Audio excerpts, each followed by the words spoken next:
мынандай сұрақ бар да, сахабалардың барлығы бірдей пәтуа бере алды ма, сахабалардың барлығы бірдей үкім берді ме деген мәселеде ғалымдар бір ауыздан жоқ деген нәрсені айтады. Пәтуа бере алған, пәтуа беруге міндеттелген, тағайындалған сахабалардың саны 150-ден аспайды. Енді кейбір ғалымдар нақты сан ретінде 158 айтады, 158 сахаба болды деген сынды. Тіпті Абу Ханифа мазхабы бойынша 1.300.000-ден астам мәселе болса, соның әртүрлі жауабы бар. Қайырлы күн, біздің құрметті оқырман. Бүгін бізде кезекті подкаст, және біздің подкастымыздың қонағы Батыс Қазақстан облысының дін істері басқармасы және дін мәселелерін зерттеу орталығының теолог маманы Сафиуллин Жансұлтан Талғатұлы. Қош келдіңіз.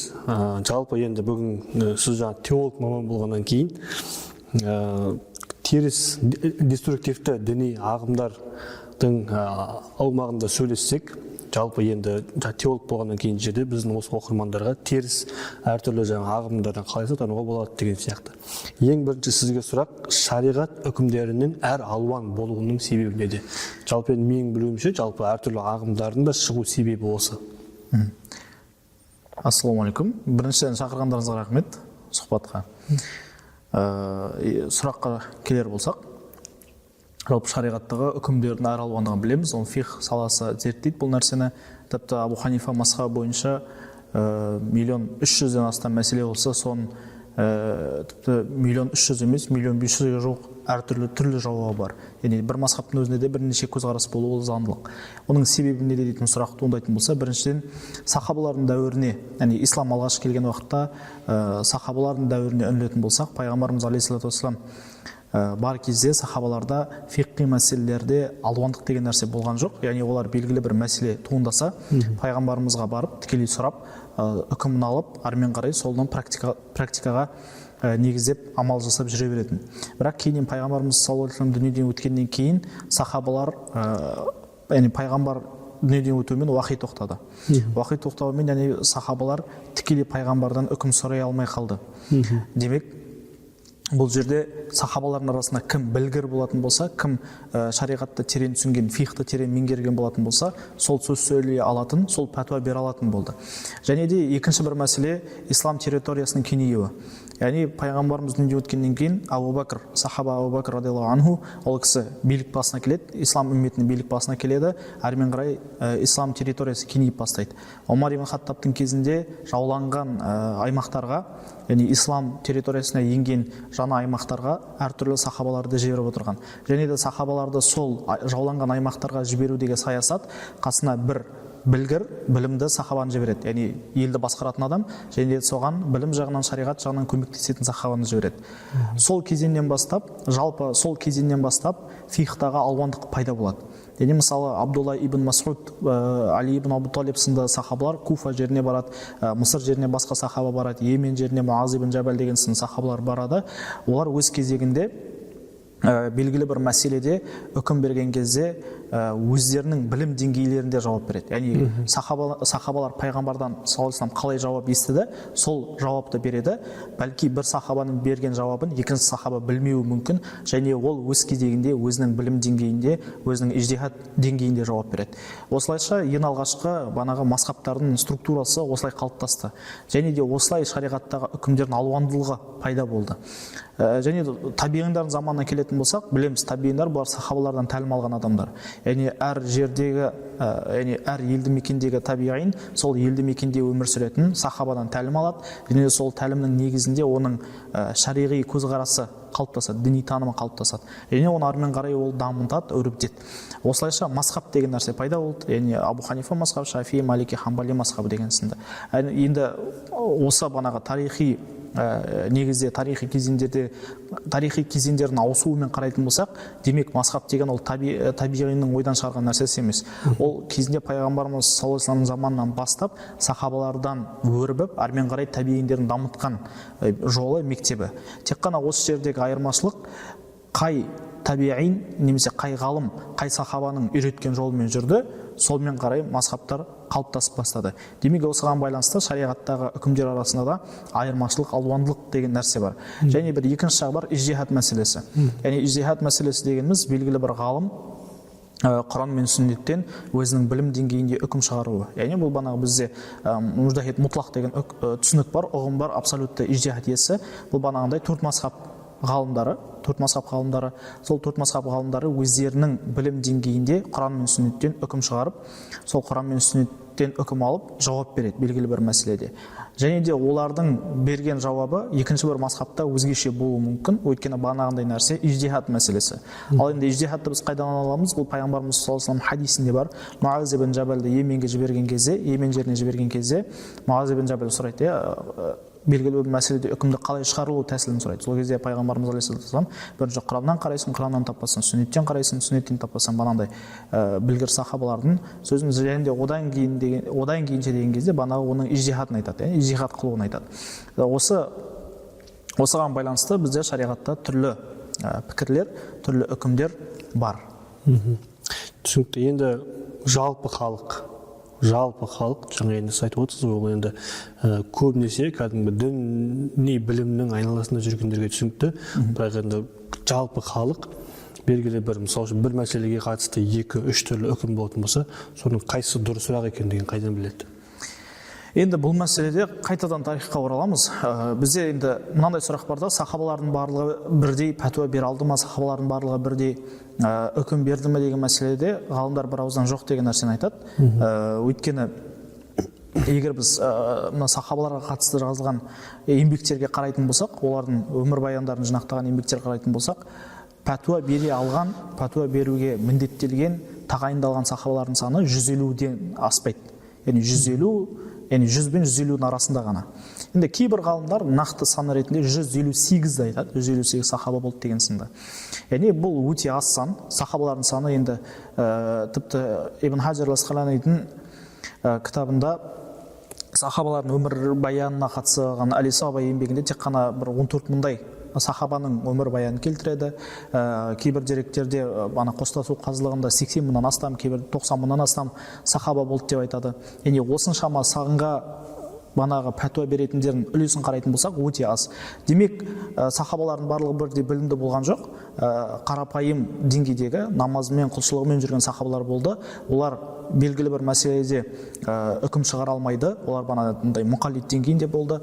Олар демек не істейді? Шариғи мәселелерде ол бағанағы білгір сахабаларға, пәтуа бере алатын сахабаларға жүгінеді. Тура біздің жағдайда да осындай. Егер де қарапайым адам діни мәселелерде қайсысы дұрыс, қайсысы бұрыс екенін білмейтін болса, онда ол білім иесіне бару керек. Енді біз білім иесін қайдан табамыз? Ол нәрсе біздің дәуірде ол жүйеленген. Әрбір елде діни басқарма бар, яғни мұсылмандар діни басқармасы бар. Сол жерде пәтуа мамандары отырады, және де бізге міндетті нәрсе сол пәтуа мамандарына жүгіну. Өйткені ол біріншіден Құранның аяты бар. Бұл жерде білмесеңдер білім иелерінен сұраңдар деген. Ал біз білім иелерін қайдан табамыз? Бағанағыдай олардың арнайы орталықтарынан табамыз. Жалпы енді екінші бір сұрақ бар. Бұндай орталықтар бұрын болды ма, жоқ па деген кезде, өзіміздің Қыпшақ жерінен шыққан үлкен патша Сұлтан Бейбарыс, Захир Сұлтан Бейбарыс, ол кісі өз мамлюктерді билеген уақытта төрт мазхабтың ғалымдарынан арнайы қазылар тағайындаған, өзінің билігіндегі қарапайым халық қай мазхабты ұстанатын болса, сол мазхабтың қазысынан барып үкім сұрайтын болған, пәтуа сұрайтын болған. Яғни ол нәрсе тарихта да бар, және бүгінгі кезде де осы нәрсе қолданып келе жатыр. Өйткені шариғат әрқайсымыздан бірдей ғалым болуды міндеттемейді. Біреу мысалы медицинада жақсы болуы мүмкін, біреу инженерияда жақсы болуы мүмкін, біреу шариғатта жақсы болуы мүмкін. Демек, мына екі саланың адамы дін мәселелерінде дінде білгір болған адамға жүгінуі керек. Ал дінде білгір болып, бірақ медицинада білгір болмаған адам Құран мен сүннетті біледі екен деп адам емдей алмайды. Ол керісінше медицина маманына жүгінеді. Тура сондай дін мәселесі осындай. Демек, қарапайым халық шариғи мәселеде ненің дұрыс, ненің бұрыс екенін білгісі келетін болса, онда пәтуа мамандарына, арнайы құзыреті бар адамдарға жүгінуі тиіс. Түсінікті, рахмет. Енді жалпы біздің сұхбатымыз, осының барлығы жалпы жаңағы біздің жалпы оқырмандар деструктивті діни ағымдарға түсіп кетпесін деген біздің мақсатымыз сол. Енді қазіргі уақытта теріс діни ағым десек, көз алдымызда жаңа сәләфи, уахаби ағымының өкілдері елестейтіні анық. Жалпы енді осы жаңа сәләфиттер мен уахабисттердің айырмашылығы бар ма? егер тілдік жағынан қарайтын болсақ, сөзін сәләфия уахабия деген сөзі. Ең бірінші сәләфия деп олар өздерін атаған, оларды ешкім сәләфия деп атаған жоқ негізінен. Олардың ғалымдарын кітаптарын оқитын болса, Ибн Баз, Усаймин сынды ғалымдарын, олар өздерін сәләфия уахабия деп атайды. Яғни біз уахабия манхажындамыз, немесе сәләфия жолындамыз деген сынды. Оларды біз олай атаған жоқ, біз олар өздерін солай атады. Бірақ олар не үшін олай өздерін олай атады? Өйткені бағанағындай нәрсе, біз салаф солихтардың артынан ереміз деген ұғым. Енді салаф солих деген кім? Салаф солих дегеніміз бұл ізгі өткен ғалымдар, яғни ізгі өткен ғалымдар деп ислам ғалымдары бір ауыздан сахабалар мен табииндердің заманында, атба табииндердің заманында өмір сүрген ғалымдарды айтады. Мухаддис ғалымдар, соның ішінде біздің заманымыздағы үлкен ғалым Шейх Мұхаммад Ауама бұл уақытта хижри санау бойынша 180 жылмен шектейді. Яғни 180 жылға дейін өмір сүрген ғалымдар бұлар салаф солихтардың заманына келеді. Енді содан кейінгі өмір сүрген ғалымдар болатын болса, олар халаф деңгейіндегі ғалымдар. Халафтардың барлығы бір ауыздан салафтардың артынан еруі керек. Енді бағанағындай өздерін біз салафиямыз, біз немесе бағанағындай уахабиямыз деп айтатын тұлғалар, олардың тізбектерін қарайтын болсақ, ілім тізбектерін, яғни шежіресін қарайтын болсақ, ілім шежіресін. Олардың шежіресі Мұхаммад ибн Абдул-Вахабқа телінеді, ал Мұхаммад ибн Абдул-Вахабтың білім шежіресі Ибн Таймияға дейін барады. Ибн Таймия өз кезегінде ол салаф солихтардың заманында өмір сүрген жоқ, бұл кісі хижри санау бойынша 7-8 ғасырларда өмір сүрген, яғни бертін келе өмір сүрген ғалым. Демек, ғылым шежіресінен олар салаф солихтарға дейін бара алмағаннан кейін олар амал жоқ, өздерін біз салаф жолын ұстанамыз, біз салафиміз деген атпен ғана, атоймен ғана өздерін теліп айтады. Ал уахабия дейтін болса, ол бағанағындай Мұхаммад ибн Абдул-Вахабтың 18 ғасырда өмір сүрген Мұхаммад ибн Абдул-Вахабтың бастаған идеологиялық жолмен жүргендіктен олар өздерін уахабиямыз деп айтады. Тағы да екінші мәселе, олар ренжиді. Біз не үшін уахабия, сәләфия деп айтасыңдар деп. Алайда өздерінің ғалымдары, бана атап өткен Ибн Баз, Усаймин секілді, Фаузан секілді ғалымдары өздерінің өз кітаптарында өздерін осылай айтады. Біз уахабиямыз, біз сәләфиямыз, біз бұл нәрседен ұялмауымыз керек, біз мақтануымыз керек деген сынды сөздер айтады. Сол себептен біз де оларға өздерін қалай атады, солай атаймыз. Бірақ та біздің Ахлу Сунна вал Жамааның үлкен ғалымы Шейх Саид Фуда, біздің заманымыздағы ғалым Шейх Саид Фуда хафизахулла өзінің Мульжиматул Муджассимат еңбегіне жазған түсіндірмесінде мына нәрсені айтады: ең дұрыс атау оларды сәләфия деп атамау дейді. Яғни олар салаф солих емес біріншіден. Оларды ең дұрыс атау бұл либо уахабия бағанағындай өздерінің телеген, немесе ол таймия. Өздерін таймия деп атау. Үшін өйткені олардың бүкіл сенім негіздері, олардың Аллаға сену ақида мәселесіндегі немесе фиқи мәселелердегі олардың баратын түбірі идеологиялық түбі ол бағанағы Ибн Таймияға барып тіреледі. Түсінікті. Енді жаңағы осы жолды ұстанатын кейбір жаңағы бауырларымыз мәзһаб ұстанбаймыз деп келді ғой. Енді қазіргі уақытта осы 4 мәзһабтың 5-ші жол екенін олар да мойындайды. Яғни осы 4 мәзһабтың біреуіне барып ұстану керек екенін олар қазір мойындайды. Енді соның ішінде осы біздің Қазақстанда кейбір азаматтар жаңағындай Ахмад ибн Хамбал мәзһабын ұстанамыз дейді. Бірақ енді анықтап келген кезде солай емес екендігі түсінікті. Жалпы енді осыған қатысты өзің жаңа діни мәзһабты белгілі бір мәзһабты ұстанбасаң да соны ұстанамын деп айтудың шариғаттағы орны қандай жалпы? Жалпы өзің жасамайтын, өзің ұстанбайтын нәрсені ұстанам деп айту, демек ол өзінің негізгі сенімін жасыру. Бұл тақия жасау. Жасыру. Ол не үшін жасырады? Демек бір нәрседен қауіптену мүмкін, ішінде жасырған бір бүлігі болуы мүмкін, былығы болуы мүмкін. Адам егер өзінің ішкі жан дүниесі, өзінің ұстанымы таза болатын болса, ешкімнен қауіптенбейтін болса, ол жасырмайды. Өз негізгі сенім жасырмай, ашық айтады. Ол біріншіден. Екіншіден, олардың хамбалимыз деп айтуының екінші бір себебі бар. Бағанағындай олардың сенім жолының негізін қалаған бағанағы классика ғалымдары Ибн Таймия рахимаулла, Тақиюддин Ибн Таймия бұл кісі фихта хамбали мазһабын ұстанған. Фих саласында, хадис саласында, тәпсір саласында хамбали мазһабының үлкен ғалым ретінде есептеледі. Сол себептен де олар өздерін хамбалимыз деп айтады. Бірақ та олардың практикасын қарайтын болсақ, тіпті намаз оқу мәселесі, дәрет мәселесі деген сынды классикалық хамбали мазһабының еңбектерімен олардың іс жүзіндегі жасап жатқан әрекеттері бір-біріне сәйкес келмейді, өкінішке орай. Осыған қатысты палестиналық ғалымдардың, біздің заманымыздағы палестиналық ғалымдардың жазған еңбектері бар. Бағанағыдай заманауи сәләфилер мен Хамбали мазхабының арасындағы айырмашылық деген сынды бірнеше еңбектер бар. Сол еңбекте олардың фих мәселесіндегі, ақида мәселесіндегі және де өзге де шариғи мәселелердегі Хамбали мазхабы мен салафи немесе вахабия жолын ұстанушылардың арасындағы айырмашылықтар Хамбали мазхабының классикалық еңбектері арқылы көрсетілген. Осы жаңа неге қатысты, еңбекке қатысты Шейх Альбанидің кітабы бар екенін білеміз. Пайғамбар намазының сипаттамасы деген. Сол кітаптың енді ол қазақ тіліне де және орыс тіліне де аудармалары бар ғой. Сол аудармалары мен негізгі түп нұсқасының арасында айырмашылық бар ма? Себебі біз білетін кейбір мәселелерде осы біздің салафи вахаби жолын ұстанатын кейбір бауырларымызбен сөйлескенде соған негізделеді. Ол кәдімгі оригиналы қалай екен? Мен біріншіден ол кітапты толыққанды оқыған жоқпын, тек кейбір үзінділерін ғана оқыдым. Бірақ арабша электронды нұсқасы бар. Өзіме керек мәселелерді Шейх Альбанидің пікірін білу үшін сол кітапты мен ашып қараймын. Яғни бұл сіз айтып отырған кітап бұл орысша описание намаза пророка дейтін кітап. Сифат салаты наби деп, сифат салаты расул немесе сифат салаты наби болу керек. Солай арабшасы түп нұсқасы. Бұл кітапты Шейх Насруддин Альбани жазған, және білеміз бұл кісі фихта мазхаб ұстанбайтындығын ашық айтқан кісі, төрт мазхабты ұстанбайтындығын, төрт мазхаб ғалымдарын құрметтейтіндігін айтады, бірақ та төрт мазхабты ұстанбайтындығын айтады. Және бұл кісі сол төрт мазхабтағы бүкіл мәселелерді жинақтап, пайғамбарымыздың осылай намаз оқыды деп сипаттап жазуға әрекет қылған. Арабшасы мен орыс тілінде, яғни біздің Қазақстанда кең таралғаны бұл орыс тілді аудармалары. Орыс тілді аудармалары мен арабша нұсқасын салыстырып қарайтын болсаңыздар, егер шынымен, онда кейбір мәліметтердің жоқ екендігі немесе кейбір мәліметтердің бұрмаланып аударылғандығын байқауға болады шынымен. Ол не үшін, не себепті? Біріншіден, ол көбіне аудармашының араб тілінің деңгейіне байланысты. Кей жағдайда енді біз барынша жақсы болсын деп өзіміз оқыған кітапты тезірек қазақ тіліне аударуға тырысамыз, немесе орыс тіліне аударуға тырысамыз. Сол кезде деңгейіміз жетпей жатса да, бар білетінімізбен аудара салуымыз мүмкін.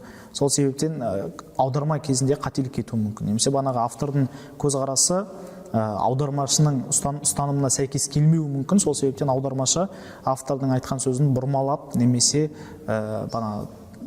бұрмалап немесе тіпті контексттен алып тастап, үзіп тастауы да мүмкін. Оған біз мысал ретінде мына нәрсені айта аламыз. Намаз кезінде имамның артынан фатиха оқу мәселесінде Шейх Альбанидің көзқарасы басқа. Қазіргі біздің бауырларымыздан Шейх Альбанидің көзқарасы басқа, немесе имамның артынан әмин айту мәселесі деген сынды сол мәселелерде бұл кісінің көзқарасы мен сол кітапты аударған жігіттердің көзқарасы өкінішке орай қарама-қайшы болып келеді. Түсінікті. Енді белгілі бір мазхабты ұстану қаншалықты маңызды? Тек қана бір мазхабтың артынан ғана еру. Жалпы бұл нәрсені енді тамассук бил мазхаб деп айтады ғой. Мазхабты ұстану, берік, нық ұстану, және де бір мазхабтан екінші мазхабқа ауысуды, яғни белгілі бір мәселеде, мен өзімді толыққанды ханафи ретінде есептеймін, бірақ белгілі бір мәселеде ханафи мазхабының үкімі маған ұнамауы мүмкін. Сөйтіп мен шафиғи, малики, хамбали мазхабынан ізденетін болсам, бұл нәрсені ғалымдар тәлфиқ деп айтады, яғни тәлфиқ қылу деп айтады. Мазхабтан мазхабқа секіруді. Ғалымдардың еңбегін қарайтын болсақ, соның ішінде шафи мазхабының үлкен ғалымы бар, имам ан-Науави рахимахулла, одан бөлек Ибн Хаджар ал-Асқалани, Ибн Хаджар ал-Хайтами сынды хамбали мазхабының ғалымдарының еңбектерін қарайтын болсақ, Ибн Раджаб ал-Хамбалидің сөздерін, және біздің ханафи мазхабының ішінде Уалиулла Дахлауи сынды, Абдул-Хай ал-Лакнауи сынды ғалымдардың пікірлеріне жүгінетін болсақ, ол кісілер адам белгілі бір мазхабты ұстанатын болса, толыққанды толық сол мазхабты ұстану керектігін айтады.